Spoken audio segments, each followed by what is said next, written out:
welcome once again on the second day of the second edition. So today we will talk about the situation in Asia. So first I would like to ask Professor Modh for the presentation. I propose you maybe different organization of this event than it was yesterday.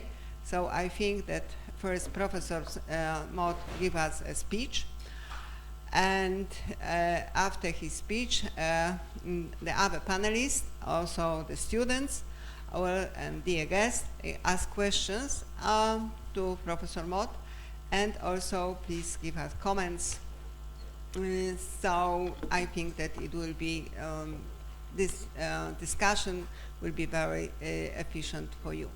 So please, Professor, the floor is for you. Give us your speech.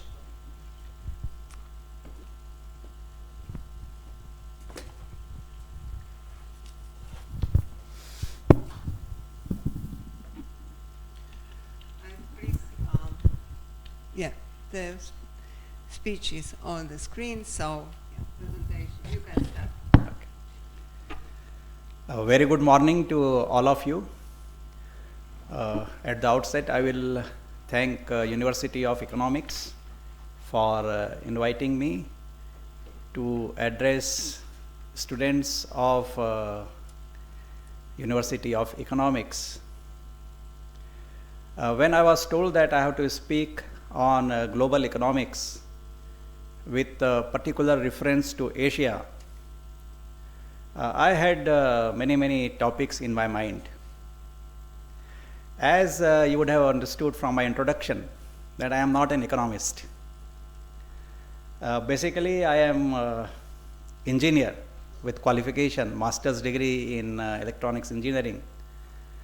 And I started my career as aircraft maintenance engineer working with the national airline, Air India.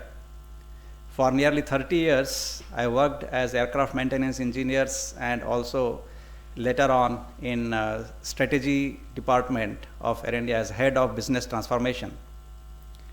How that happened is because while with Air India, I did my master's degree in management, also a degree in law, and also a PhD in business strategy.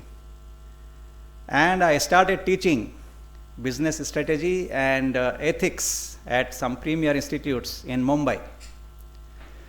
And after working 30 years with Air India, I decided to call it a day with aviation, and I joined a private university, which is called NMIMS, as a professor of strategy and associate dean. And currently I am working as a director of a management institute which belongs to University of Mumbai. In between, there was a big earthquake in Gujarat in India. More than 10,000 people were killed. So one agency from UK, they asked me to visit the earthquake site. And I went there for 10-15 days. From morning 7 to 11, I stayed with the victims of earthquake, and I interacted with lots of agencies who were working in those areas and helping victims. I slept with in those camps with the victims. I interacted with them. And when I came back, I was a changed person as far as disaster is concerned, because when we look at disasters, we have just faced one as pandemic last 2 years. We only look at the numbers, how many people died and what is happening. But when you really look at the plight of those victims and live with them, you realize that disaster can be very devastating for those who are involved in disasters. And from 2000 to nearly 2015, I did a lot of work in disaster management. I wrote Citizen's Guide for Disaster Preparedness, Introduction to Disaster Management. This book is one of the most followed book in the world on disaster management. Nearly every week, more than 3,000 to 4,000 people download the book. And so far in last couple of years, more than 6 lakh people have looked at the book, and it is taught in various universities across the world. So when we talk about economics and we look at the global economics, there are many things we can talk about. When the disasters happen, many airlines disappear, like in 2008, when the economic meltdown was there. Many airlines in Europe disappeared, like Swiss Air, Austrian Airways, Netherlands. Somebody bought them, maybe Lufthansa or Air France. So in any such situation, when we look at the global economics, there are various issues which we can look at and discuss. But I decided to speak on circular economy. Now, anyone would say, why circular economy? And what is circular economy? I am told most of the students here are from undergraduate courses. So, I have prepared the presentation, which is not highly research oriented, but it deals with the basic concepts of circular economy and how we can help reviving the world when we are talking about sustainable growth. And the economy is rebooting in many countries. Of course, there are other things which are happening in Europe and other parts of the world. But in spite of that, we should have a positive message about the global economy, and we have to find opportunities even in the worst of time and give a direction to economy where everyone benefits, because we are talking about economy without borders. So let us look at what is circular economy. So the presentation will deal with linear economy versus circular economy, developing circular economy business models, international environmental agreements to promote circular economy, European Commission on circular economy action plans in India, because that is the focus of this particular session, Asia, and conclusion, benefits of circular economy. So these are the 5 basic topics which I will be dealing with. And lot of gaps will be filled in by the questions asked by you and also the panel members. So this is a very clear explanation of a linear economy. We are all used to linear economy, where what we do is, if we want to buy something, we go to the mall or we go to a shop and we buy it, we take it. And after there is a problem with the product or a new product has come in the market, after using it, we simply throw it. So the linear economy model, on which last 100 years of economic progress in this world, the global economy, is based on take, make and waste. We take the resources from nature, we use them the way we want. There are various examples of this.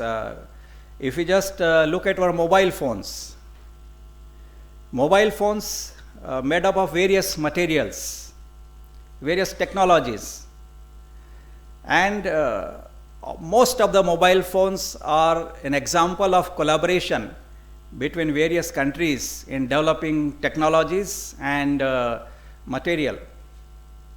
When I did my engineering in 1979, you will be surprised to know that the projects were done on 8-bit microprocessor and how to use that 8-bit microprocessor for various applications. And from 1979 to 2022, when you see, the progress in technology has been tremendous. Before 1995, when the Pentium came, the computing was an enormous task.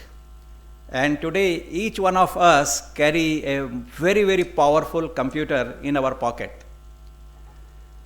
So I am not saying that the linear economy is bad as such. It has taken us to this place today, where based on whatever resources available, we use them But after a new model comes in, we throw it. As I am from aviation, I will give another example. The first powered flight was in 1902, Wright brothers. And from 1902 to 2022, just in the span of 120 years, look at the progress in aviation. So, the technological advancement and because of this global connect of the world, the economy progressed very fast because of the collaboration between various countries. Technologies move fast, product developments were there. But during all this period, another factor which came up is that global warming. And last 15-20 years, we have been talking about whether this path which we have taken of taking the resources, making a product, and then throwing it is really going to sustain the civilization and the world. Various NGOs, various people have started investing a lot of money in last 15-20 years to enlighten people about this problem of this linear economy. So what is the way out? The way out, as suggested and being discussed, is circular economy. Now what is circular economy? I come from a country, India, where some of these principles which we today talk about are there in the culture. I will give you some examples of my own home. Just recently I changed my washing machine, and you will be surprised to know that I had been using that washing machine in my home for last 20 years. Why? Because whenever it broke down, in India there are people available very easily, so we invite the repair person and they repair. Sometimes they will change the belt which moves the drum, or if any gearbox is bad, he will come and maybe at some cost change the gearbox. It is only when, with all these fittings and it became very noisy that we thought that it was still functioning very well. But, everyone will know when the washing machine is running in the house. So we said, okay, it is time to change it. So after 17, 18 years, we changed the washing machine. And this is happening across the country. This is in the culture, that whatever we buy, until unless it becomes really useless, we keep on repairing it. It also flows from the Indian philosophy of worshipping the nature, that we have to be one with the nature. So in Indian culture, the river, the trees, the forest, the mountain, everything is worshipped, because the culture says that we are all connected. Living and non-living being, they are all connected, and we all survive because of interaction with each other, and we need to respect each other. So because of that, the inborn, the programming of the mind is such that we don't want to waste the natural resources. But it does not mean that still the country is very clean. You still find rivers polluted because of the industrial revolutions. People started throwing industrial wastewater in the river, which was also the problem in Europe and America, everywhere. So the cycle has just begun. Because of the industrial revolution, a lot of factories were set up and they started polluting. So somewhere the cultural background and somewhere the reality of the economy, it has to come together.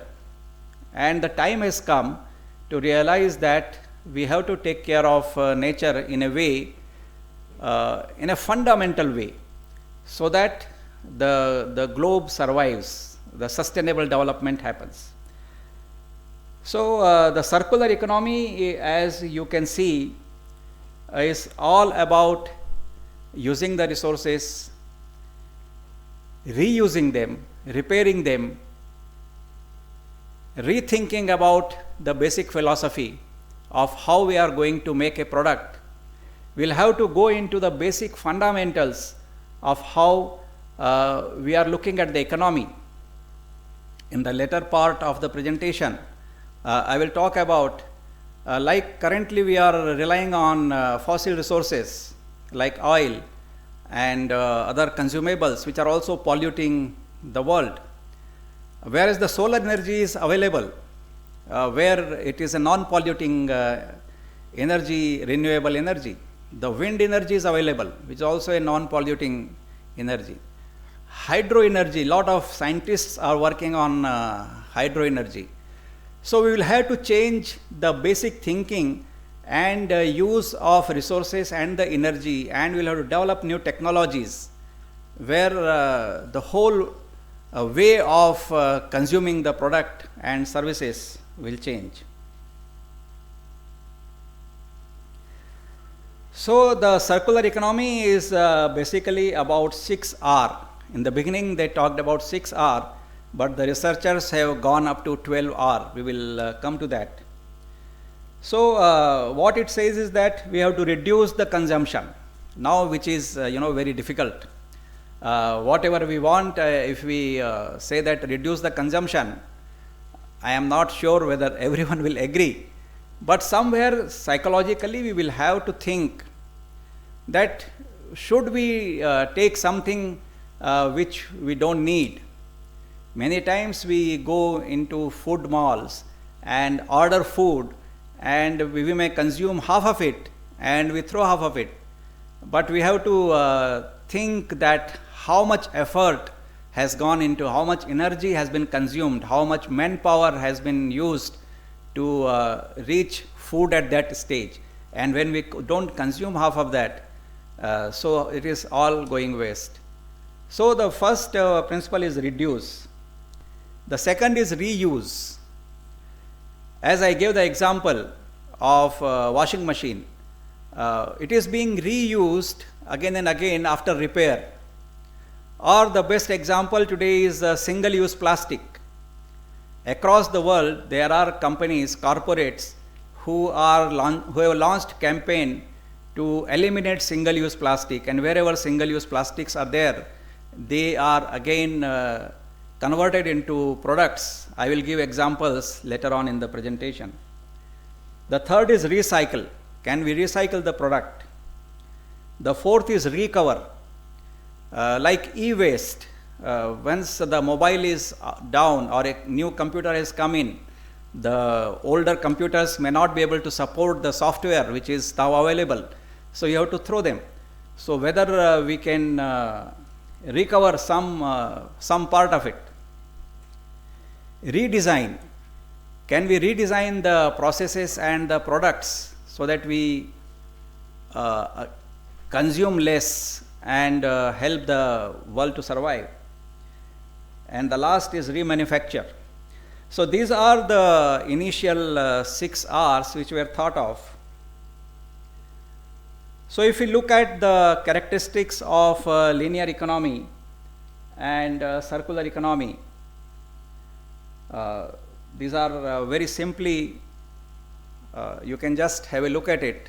I will not, you can just Google and you can find this information. So just for your knowledge, I have shown it here that there are different characteristics of linear economy and circular economy and how they differ.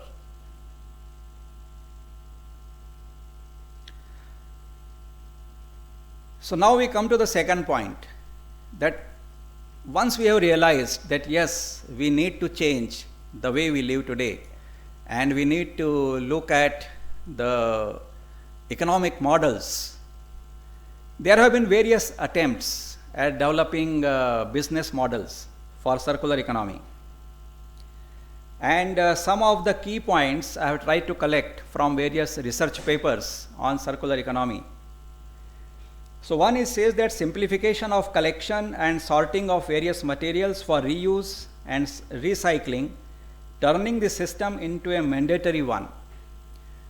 What it says that the government rules and regulations should be formulated in such a way that it becomes mandatory for the companies that they recollect the item. For an example, if you have a mobile which is gone bad, you should have a right to return it to the manufacturer and take it different model, and it will be the responsibility of the mobile manufacturer how they deal with that old mobile, how much they recover. So this is one business model. The second is reducing the amount of food waste. I have already talked to you. Food waste is a very, very big issue. In Mumbai, I have seen these 5-star hotels and all, they have a lot of food prepared. I am sure in Europe also. And when the food life is over and when they collect this waste, it is a very, very big issue of collection of this food waste. So now it has become nearly mandatory in a city like Mumbai, where these food items are collected and they are used for compost to convert it into fertilizer. Not only food items. You know, India is a religious, spiritual country, and there are temples everywhere. And out of religiosity, there is a method to worship gods and goddesses by offering flowers. Tons of flowers are removed from these temples every day. And where will they go? Either they will go in the sea if it is near Mumbai, or they will be thrown in the river, as because they should not be trampled by the foot because they have been offered to the god. So there is a whole campaign in the country that these flowers which are coming out of the temple should also be used for making fertilizer. And it's a very, very successful campaign currently being run in the whole country. So this kind of waste, which can actually create problems, can be part of circular economy. The third is implementation of financial incentives to encourage reuse and recycling of packaging. So government can offer financial incentives to businesses that if you do this, you can take back some of the cost associated with this, and you can pay less taxes, or you can give incentives. So this is another business model. Prohibitions on burning and burning waste collected for recycling or reuse. Whole of the world, if you see near the major cities, there are big landfill areas of waste material. And the toxic air coming out of those landfills have actually polluted the air in a very, very big way. So the policies have to be there to see that these kind of waste which are burnt out or just thrown in the landfill, some use has to be done. Again, I will later on I will give you examples of the Indian government policies where nearly 46 megawatt of electricity is generated every year by burning of the waste which is thrown out in the city dumps, and it is being encouraged by various municipal corporations that use this waste material to produce electricity. Setting higher goals for recycling and reuse of goods. So we will have to keep on covering additional industries, additional areas. We have to begin somewhere. And once we begin somewhere, then we have to, by learning and relearning, we have to expand the model to other areas of business. And we have to set higher goals of all these 6 R's which I talked about. Then oblige manufacturers to pay more for the collection and recycling of packaging waste. Today is the era of Amazon, and you order one small item. I remember once I ordered something on Amazon which was weighing not more than 40 grams, and the packaging and the whole material would have been weighing nearly half a kilo. So this packaging, and I am sure everyone is using this online e-commerce services, and they have to pack it properly so that the goods are not damaged in transportation. So this has become a very big issue of what to do with this packaging material.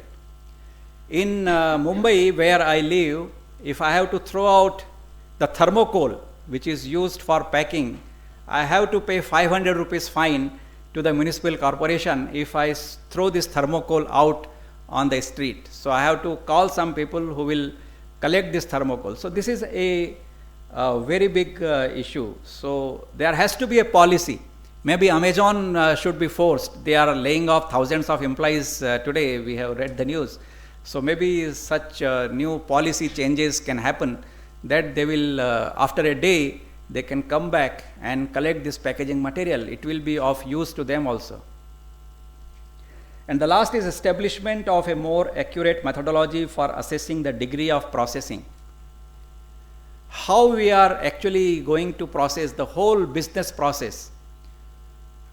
The resource-based economic view, the resource-based strategy which we talk about, we'll have to have relook at how we are using resources for manufacture.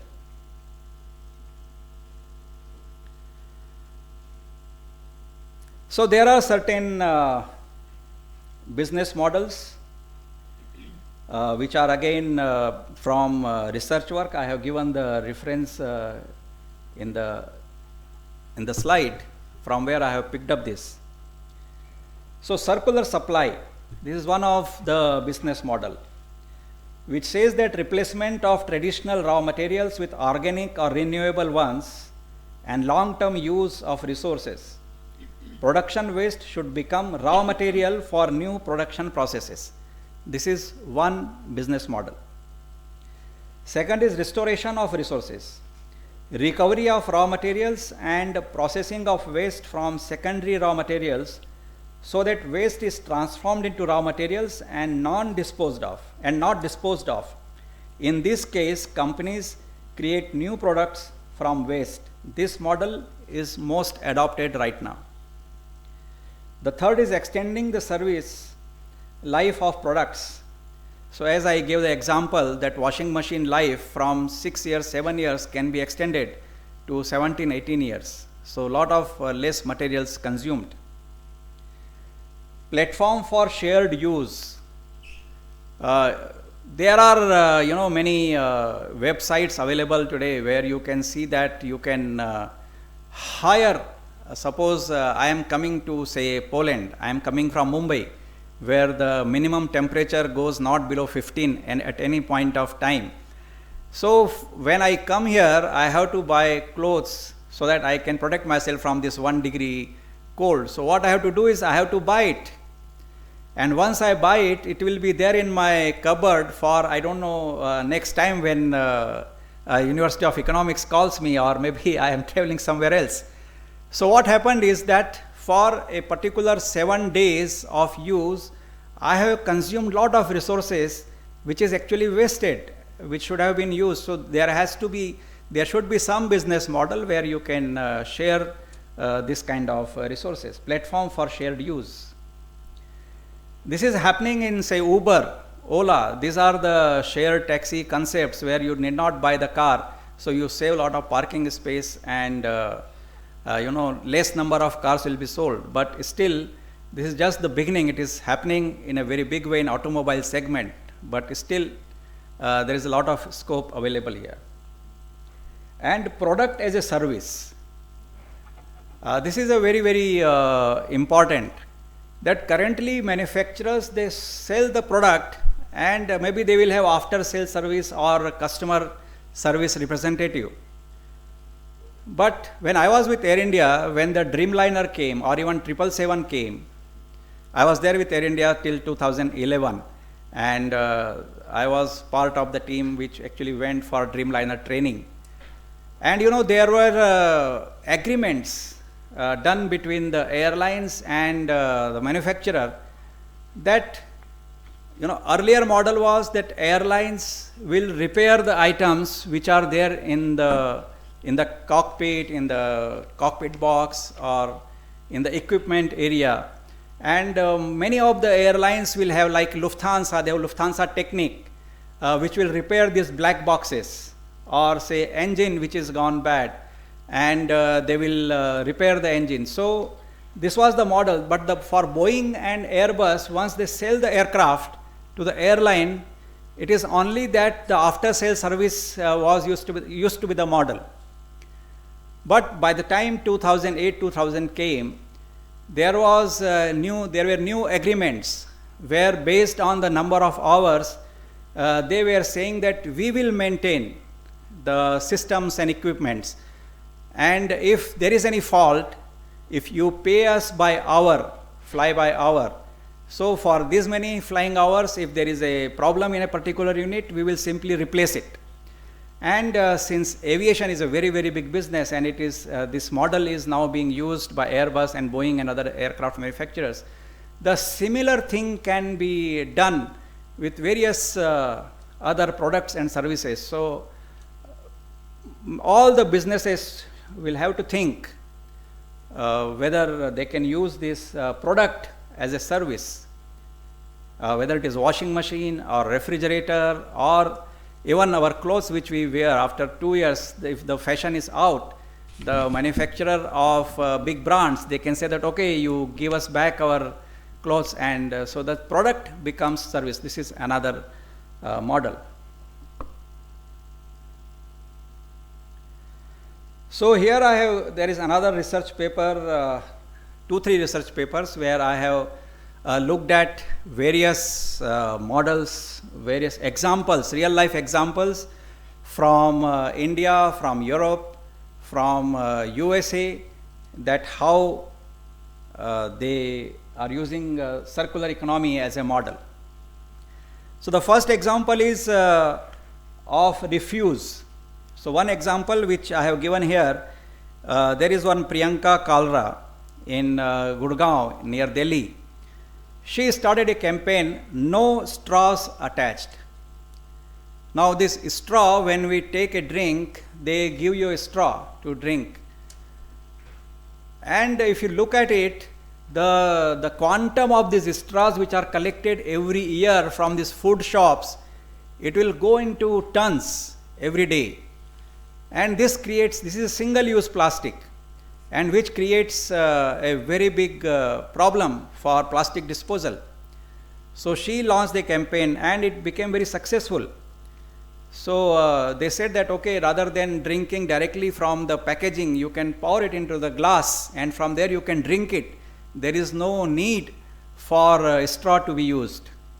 And thousands of rupees were saved in each shop, because the shop owner also, when they have to serve you drink, they give you a straw. So when they stopped giving you straw, it saved some use of plastic. So this is one example, no straw attached. The second is about reduce. There is a company, Tide, in India, which sells liquid detergent. So what they did is they reduced 30% of water content of their liquid detergent. So because of that, the whole packaging size was reduced. So they reduced the use of plastic in packaging. So they reduced the use of plastic. So this is another example. If you look at the Unilever in USA, now they have CIF innovative bottles, that the cleaning agent, when it is over, you don't have to throw the bottle. You can go to the filling stations and refill your bottle. In US, it is very popular and many people are using it. So this is another example of circular economy. The third is redesign. How you can redesign a product. So there is a company called ecovative.com. You know, we use plastic and leather for various products. This Ecovative has used cutting edge biotechnology, and they have developed a material called mycelium, which is produced out of bio agriculture products, and it's very, very popular. It's a very, very big business. So this particular material is replacing plastic. So you have to redesign the product with replacing with the biodegradable products. There is another example of IKEA. If you go to the Google, you will find that they have relaunched various kitchen designs, and you will find that they are advertising it as they are for the kitchen. They have used plastic bottles which were thrown, and they have reused the plastic. So IKEA is also doing this circular economy. The fourth is reuse. So I gave you the example of repacking of again Unilever. In UK there is something called Library of Things. As I said, shared platform. So in Library of Things you can go and as I said, if I want to borrow something for the winter, I can borrow from there and return it back. In schools we give lot of projects to students, and the materials which are used, once the model is made, it is thrown. But this Library of Things, you can collect some of the material from those places, and you can make the models and return it back to them. So it is very, very popular, Library of Things. The fifth is repair. I think I have given you many examples, but there is a company called Fairphone in Netherlands, which has launched a 5G mobile model, and it says right to repair. The whole mobile is made in modular fashion, so that if any part goes bad, you can simply replace the module and repair it. The sixth R again is refurbish. And in this zone, when I was doing some research, I found that Google and Microsoft, they are advertising themselves as one of the biggest companies using circular economy as a model. Whatever data we are having, the Google having big data centers across the world, spread in square kilometers area, and all those heat being generated. So they are saying that those data centers, they are using renewable energy sources to reduce the consumption of power. And what they have done is they have partnered with Ellen MacArthur Foundation, which is advising them in using the circular economy model. So this is one very big move by a big company in the world, Google. Similarly, Microsoft, they have just signed an agreement with the government of Uganda in Kampala, where if your computer is bad, you can return your computer to a repair center, and you will be paid back some amount for your old computer. If it is repaired, it will be given back to you. The seventh R is renovate.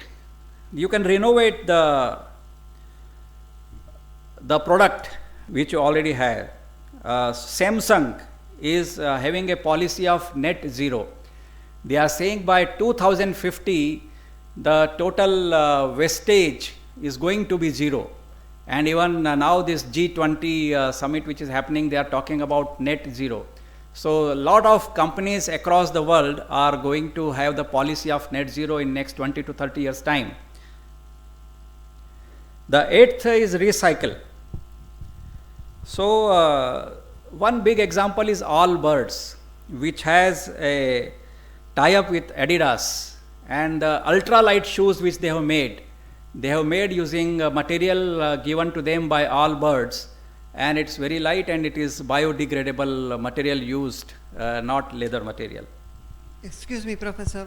Yeah. May I interrupt? Because maybe we will give a chance of our panelists. So I will conclude in 2 minutes, and then you can ask me questions. Okay, great. So there are various examples. I am sure by this time you have understood that what is circular economy. So let us just go through the slides quickly, because that is all information available. So these are the principles, and circular economy, renewable business models. So all these models which I said, the researchers, the academicians, they try to put them into understandable words so that they can act as a consultant to companies and advise them. Some examples of international environmental agreements to promote circular economy. So there are agreements on air, water, land use, soil, waste, nature and biodiversity, biotechnology, chemicals, industry. There are various international agreements to promote the use of circular economy. European Union has taken a big lead actually in 2001, and it is leading the whole circular economy campaign of the world. And they have formed a global alliance on circular economy and resource efficiency. And so United Nations Industrial Development Organization and European Agency, they are working together to promote circular economy. So this is all European Commission on Circular Economy. It is again available if you want to find out more about the policies of European Union. You can find out from the internet. So what are the actions of the Circular Economy Action Plans? It's a very detailed document available of the European Union, which you should go through and understand that how deeply they have looked at each and every issue of circular economy and trying to make policies in Europe, and also with the help of Global Alliance, motivating other countries to follow the circular economy model. So this is a mission of European Union, that how they are going to do this. So they have signed agreements with various countries. So currently European Union has signed agreement with 10 countries which I have listed here. And furthermore countries, the EU is signing agreements to promote the rules and regulations. So they have come out with TAIF project. Again, you can find out. So European Union has really understood that if we have to save the world, we need to do something about that. So there are circular economy action plans in India. There is again a tie-up between EU and India. The agreement was signed and various ministries have come out with action plans. So these are all various action plans. They have been formulated based on the guidelines given by EU team which visited India. The agreement was signed a couple of years back. And again, you can have the policies on municipal solid waste, scrap metal, electronic waste, lithium ion, solar panels, gypsum, toxic and hazardous industrial waste, used oil waste, agriculture waste. So all these, which ministries will formulate policies for circular economy. So Indian startups have huge opportunities. I think I will close here, so it will benefit if we really follow the circular economy model. It will benefit the world and it will benefit us as an individual. So with this, I conclude my talk on global opportunities on circular economy and open to questions. Yes. Thank you. Thank you, Professor.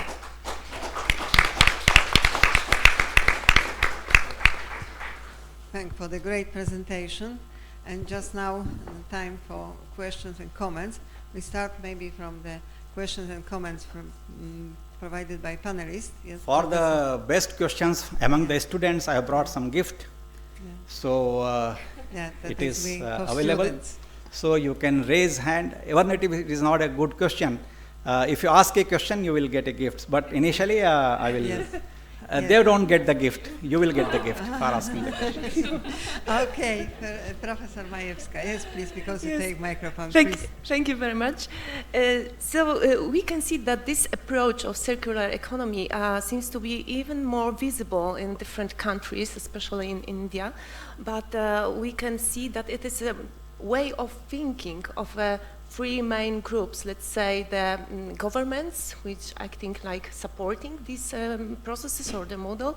Then we have enterprises, also startups, small and medium-sized enterprises, but also the big companies which use, for example, this CSR way of communicate this kind of circular economy model. And then we have the consumer behaviors. So it's also the case of students, of everyone, which should be also involved in the process in order to see the effects. So we have also in Poland this roadmap in order to toward this circular economy, and we adopted that in 2019. By the Council of Ministers. So we are also in the way of introducing this kind of thinking and the way of behaving. But the question is maybe too general, but still, when we should expect the spillover effects of introducing this model to the reality? Because we need now see the supporting of the governments, we need to see how the enterprises react, and then how the consumer behave in order to combine the effects. So thank you very much. Yes, please answer. Yeah, it's a very important question. Thank you for asking this question. Circular economy is not an academic subject because it affects our lives. It is going to affect our future generations. How would we like to see our future generations growing up, whether in a polluted environment or in a clean environment, which most of us have been lucky to have it. So the total strategy for circular economy, in my view, has to be done in 3 ways. One is at the government policy level. So there have to be, earlier when these environmental issues came up, there was a polluter pays principle, that any industry which is creating pollution, that particular industry will have to pay. So if suppose somebody is discharging waste in the river, or somebody is having polluting the air, so they will have to use, like this power plants, thermal power plants which is using coal, they throw out a lot of smoke and coal ash in the environment. So with polluter pays principle, most of the big industries started investing in controlling the discharge of waste. But over a period of last 25, 30, 40 years, the experience is that this is still a part of the linear economy model, and it has not really contributed much in saving the planet. The parameters are still showing the same kind of effect. From there, this circular economy concept has come up, that it is just not enough to have this polluter pays principle. We will have to think and rethink and redesign the whole business processes. So the first thing is from the government policy level, that there has to be some advantages given to those who are doing business. The second responsibility is with the business. Business is for profit, and if they see profit opportunities, they will certainly go into a circular economy kind of model. And they will have to really think hard. Like I give you example of Google and Microsoft and Tide and so many other companies who really thought that yes, it is beneficial to have a circular economy model. So most of the businesses will somewhere have to think that it is profitable to have a circular economy model. And the most important part has to be played by you and me. Until unless we are aware that this is what we want clean air, we want clean water, we don't want to live in a polluted environment, and then we pressurize. Most of the world has democratically elected government. So if we pressurize the government that until unless such products are available, and if you don't frame policies in that manner, the government will be thrown out. So until unless we have this awareness, and that is where lots of NGOs are working in creating awareness. But the responsibilities, I would say, government is an institution, administration. Businesses are there for profit, but we have to be aware about our rights and what we say the common man. We are all common man, and if we are not aware, we will be taken for granted, and people will be making money and governments will be there, but we will be suffering. So it has to be at all the 3 levels, but I would say that the biggest responsibility is on people like you and me. Okay, thank you, Professor. And maybe Professor Szymon will ask you. Okay, I would like to ask you about the reasons of introducing circular economy in India. Because as you told us, European Union is leading in the effort of circular economy, and of course it is quite important from the European point of view, because if we all agree that there are, let's say, 4 superpowers in the world, like the US, the USA, China, European Union, and Russia, this what is different from European Union is the lack of resources. So the way of dealing with the lack of resources is, let's say, securing the cheap sources of cheap supply of resources, which we think it seemed very well before February of this year. We can switch to renewable energy, like wind power or solar energy. But as we all know, that this kind of energy is not without resources. We need some resources to power, like batteries, to produce wings of the windmills. So the lithium, cobalt, and other rare earth materials are needed to produce such renewable sources. And there is a third way, that is like saving resources. So this is why the government of the European Union, it's of course simplification. The European Commission is very strict about introducing such efforts, the decarbonization of the European Union, and this is somehow imposed on the members of society. Like European Commission forbids to use, let's say, straws for drinks, as you mentioned. So, what are the reasons to introduce such thing in India? You told us about the love for nature, and I admire it personally. But is it only this? Again, a very good question. India has, out of 365 days, 300 sunny days. I don't know what is the statistics here in Poland. So sun is abundantly available. There are India is a large country, and there are various places identified where we can have windmill power generation. So when this new government took over in 2014, they looked at the policy, and there was a general consensus that India got independence in 1947, and the first industrial revolution was totally missed, because the time when the Europe and America was developing new products and technology and services and improving the life of its people, the whole country was fighting for independence. So the first industrial revolution was, the country was totally left out.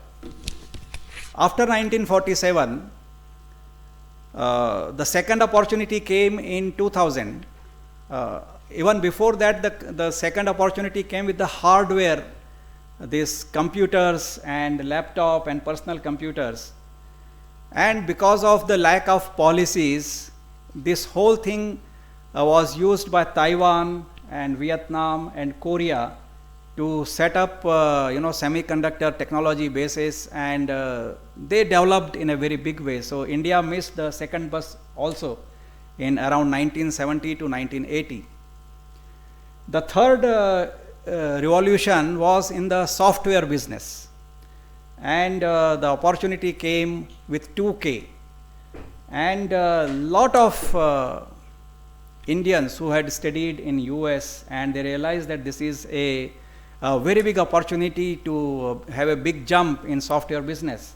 So India became part of the industrial revolution in this software business, and today we have the world's largest big software companies, and it has made tremendous difference in the way industries are set up and the economy started looking up.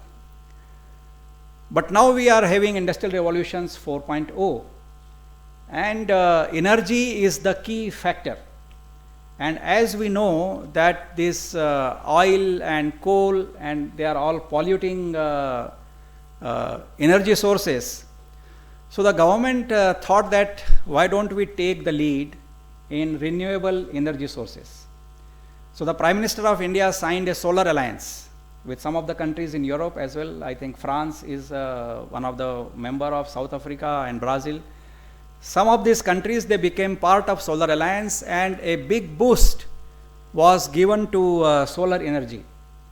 Currently, India has nearly 100 gigawatt of solar power production, nearly 40 gigawatt of wind power production, and from waste material resources and all, we have maybe 1 gigawatt of power production. But they have realized that these are there, the research has to be there in that, but if you have to make a big jump in this renewable energy, the area is hydrogen. And a lot of research funding is being done by corporates as well as Government of India incentives to work on hydrogen. Hydrogen is going to be the next big game changer in the renewable energy sources. Already the Minister Nitin Gadkari has displayed a car run by hydrogen fuel, and millions of dollars are being invested in this hydrogen. There are 4 ways of making hydrogen as an energy source. They are using the electrocatalytic process, which can take hydrogen out of water. This could be one system. So a lot of that depends on the capacity of the country to have electrolyzers, which can change. So there is a target set of say up to 8 ton of electrolyzer, 8 metric ton of electrolyzer to be produced by 2030, so that it can generate some quantum of hydrogen for energy use. There is another heat process where the steam can be used to convert to get back hydrogen. This is second process. Another process is biotechnology, where some microbes can be used to, or algae can be used to take hydrogen from these NH3 sources. So like that, lot of funding is going on, and the target is by 2030, the country wants to totally get rid of or at least minimize the component of coal and oil for energy, electricity production, and also running the car, electric vehicles. So if you will be surprised to know that more than 80% of our fuel we import, these petrochemical products we import. So how much saving will be there? All that money, hard-earned money, is going out of the country and going to maybe Gulf countries or Saudi or Iran or Iraq or Russia today, when we are buying oil from Russia. So if you remove the dependence on oil, on energy, that much money is, billions of dollars are available for reinvestment in the country. So there is lot of push as a first strategy of working on the energy, so that India takes the lead in this renewable energy sources, and that will also help in circular economy. Second thing is semiconductor production. For all these electric vehicles and all these things, you need semiconductor. And India has started policies to have semiconductor. Foxconn, which is a Taiwan company, and Vedanta, an Indian company, are setting up a semiconductor plant in Gandhinagar, Gujarat. And the inventor of Pentium chip is one of the advisor. The idea is that currently for all these software businesses, all the hardware is being imported from China or from Vietnam or from Taiwan or from Korea. The idea is to start making these semiconductor components within the country. And the target is in next 2 to 3 years. This complete consumption of semiconductor material within the country will be produced within the country. Similarly, 5G, when it was launched, the initial policy was to again take benefit from a Chinese company, Huawei, or somebody from USA. But the government said that our companies or corporates are good enough to have our own 5G. So India has our own 5G network, and Reliance Jio is the company which has already launched the completely independent, self-developed 5G. So again, the fourth example I will give is vaccine. When the whole world was suffering with pandemic and the availability, the Indian government put lot of resources in developing our own vaccine. Otherwise, if you, and the whole vaccine was given to the whole population, more than 200 crore doses, we are given free of cost by the government, because the vaccine was developed within the country and at a very low cost. So the government, at other places you have to pay some money to get the vaccine injected in your system. But because the whole thing was developed within the country, so vaccine was. So these are those pharmaceutical industries, semiconductor industries, renewable energy sources. These are all examples of circular economy. And the target is by 2030 to 2050, India should take the lead in circular economy model in these various segments. Okay, thank you. Yeah, comments, but we, Yeah, from students. But Yeah, yeah, from the I really students. want Items to are gift from there. you. Yeah, yeah. Okay, so just time for questions from the audience. I mean the students. So if the students There is have no the shortage of questions, gift. you will have the gift. I have enough. Please, raise your hand and give us the questions. Or at least first 6 questions I can give. Yeah. Last row, yeah. Anyway, there is a question.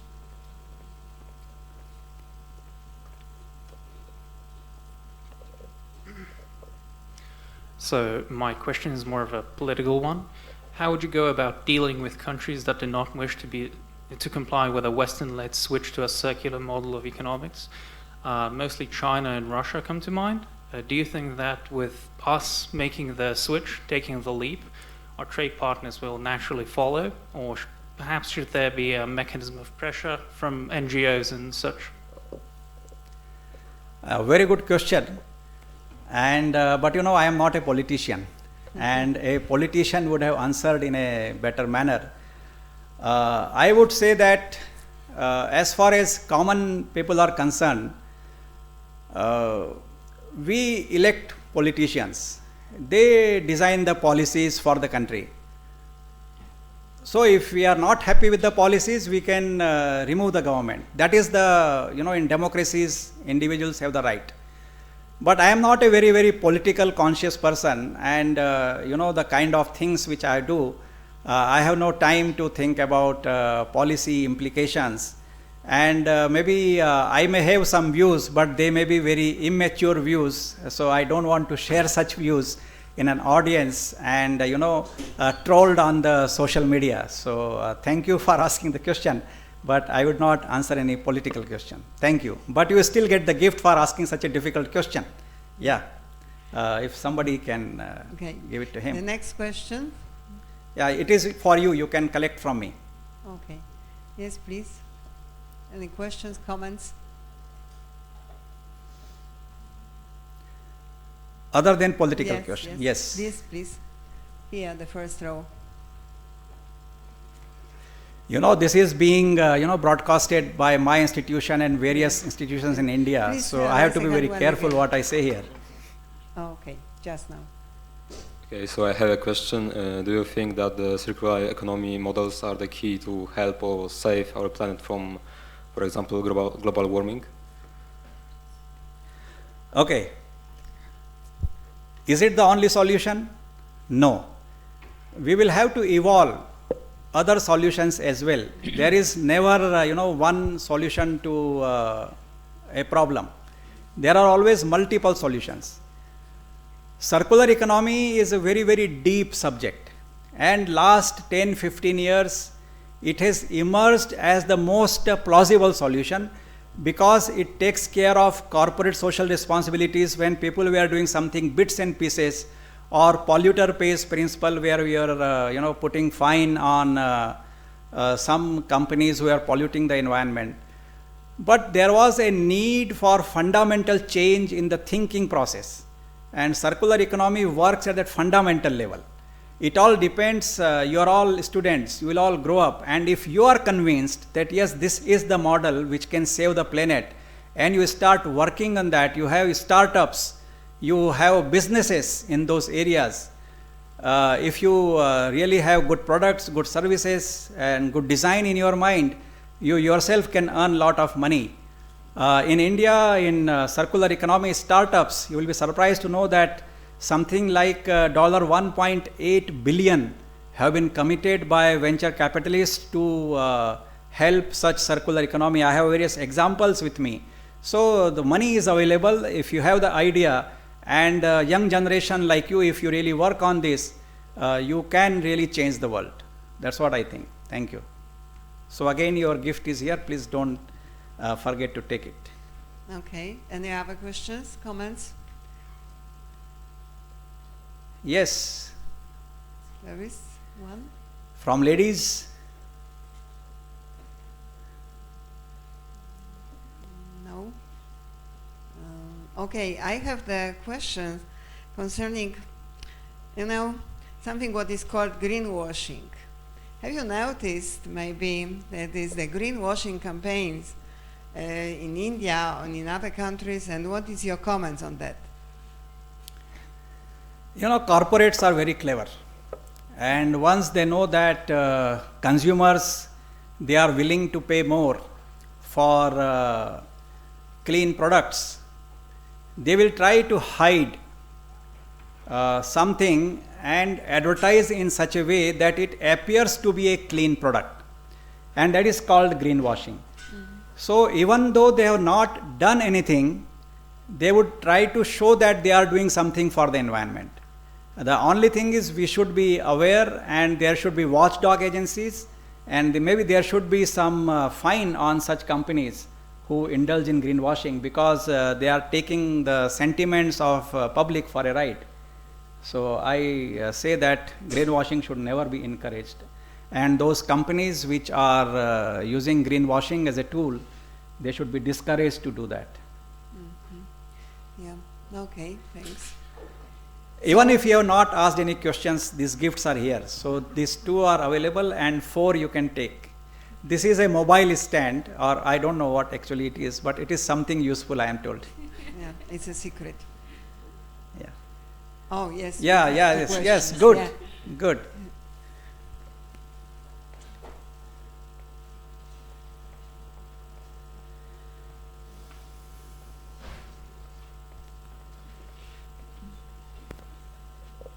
So you said about all the benefits that occur with the circular economics, but could you please tell me if there are any risk or maybe bad effects that may occur also with this?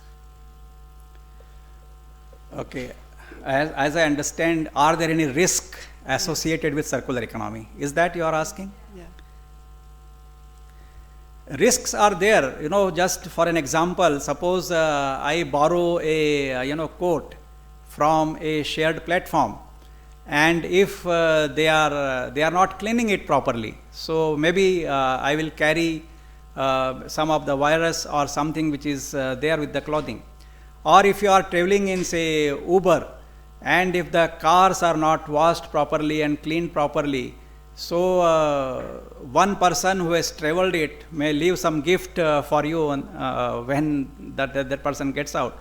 So risks are there on various business models, but over a period of time we will have to see that, when I hire a Uber, In India, I get a message that your Uber has just been cleaned. I don't know whether this is just a message they give me or they actually clean it. But maybe that could be a greenwashing.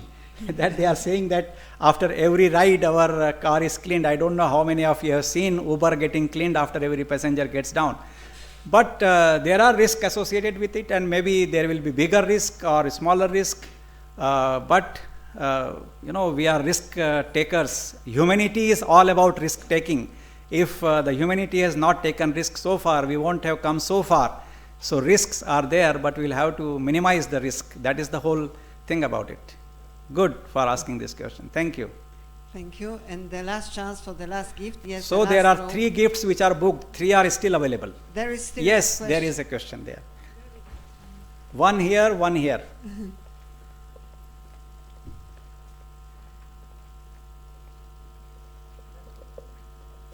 I have a question related to energetic mix, let's say, because, for example, we can produce out of food leftovers biogas.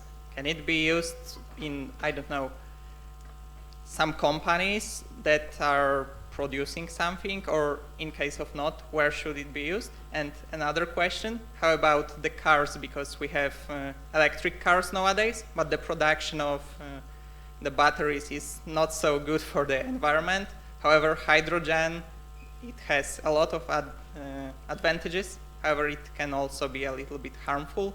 So what is the future about automotive, for example? If we will have hydrogen cars, electric cars, or I don't know, maybe biogas cars. Okay, so there are 2 questions. One is about the food. In India, the custom is that when you have a thali, it is called thali, a plate. So mothers tell their children that nothing should be left over. Your plate should be as clean as it was before serving the food. And that is a culture throughout the country, from north to south, east to west, that you should not have any leftover food in the home. And right from childhood, this is encouraged. So when such a boy or girl goes in a hotel, in subconscious mind, there is a program that I should order only that much which I can eat. So if this kind of programming is there, I am sure mothers in Europe also must be telling their children that don't have any leftover in the plate. So once you have this kind of training right from childhood, slowly the wastage will reduce. This is one. So it is purely a training exercise right from your childhood, and that will only solve the problem. Otherwise, if you are not conscious about it, you will always order more for your consumption, and you say, I have money and I can pay for it. But no, we'll have to go beyond that. And second question is about the car. Yes, there are accidents. I have seen, currently the EVs, there have been incidents of getting fire in those EVs. Elon Musk has designed very safe car, but they are very expensive. And some of the developers are of EVs who are trying to make cheap EVs. They are having, especially in a country like India, this EV, the batteries, if any cell is bad, it gets overheated and it gets fire. It catches fire, and it is a danger to passengers who are traveling. But now I think the sodium batteries are being developed for EVs, modular batteries are being developed. So this is a new technology. But generally Indian government's target is by 2030 there will be no cars which will be running on petrol or diesel. The cars will be either running on ethanol or electric batteries or hydrogen, and they are working on that. This is the target, and how much they will achieve, it all depends on the scientists and people like you, young generation, who will do research. Same thing is true here. So we will, if we decide, a human being, once they decide that we will do this, 99.9% we succeed. So I am sure that these new technologies will also be safe. Thank you. Yeah, thank you. One question was here. Yeah. Yes, but maybe because our time. Last question. Yeah. Right, Yeah, right. Okay. So the last question. Okay, Last my question. question is, who do you think is going to have more impact for these changes, companies or governments? I didn't understand. I mean, who do you think is going to have more impact for implementing your vision Okay. of economic governments or private companies? Who will implement this vision? You know, government is made of people. Corporates are made of people, and we are people. We have to implement this wherever, whatever role we play. Sometimes we are a normal citizen, but when we come here, we become a student. When we teach, we become a professor. When we work in a company, we become an employer. When we are elected, we become elected representative. It is a conscious decision of all human beings that we should somehow give the planet in a better condition to the coming generation. So it is all of us together, whatever role we are playing, if we are conscious about it and we make an effort, we will definitely succeed. I think I answered your question, that who is responsible for implementing circular economy? We are all responsible for implementing circular economy. Thank you. Thank you. Yeah, thank you. Yeah, because the time is over. So propose- 5 gifts are taken. One is lottery. Anyone who comes, I will give. Thank you. Yes, Thank yes. you for Thank you listening so much. with attention.